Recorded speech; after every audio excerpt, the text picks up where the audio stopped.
Welcome to the Banker Lamp. Please enjoy the video.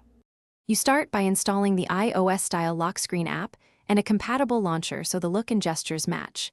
This is necessary because Android needs a front end and a lock module.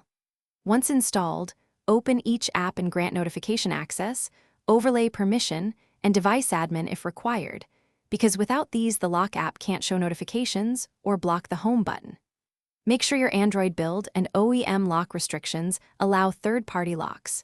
If not, prepare to use the launcher-only approach instead. Now configure the visual elements.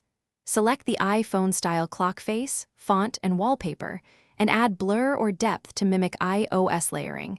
This matters because visual cues drive the impression of authenticity. Once done, enable notification summary rules inside the lock app and map quick actions. Control center, flashlight, and camera swipes. Make sure to set biometric fallback and secure unlock preferences so you keep convenience without compromising security.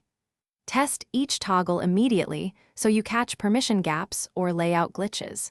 Finish by setting the lock app as the default lock and disabling any conflicting OEM lock features.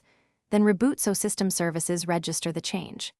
After reboot, test incoming notifications, biometric unlock, camera swipe, and control center gestures in real scenarios. Interoperability problems usually show up here. If something fails, notifications won't show or swipes are blocked.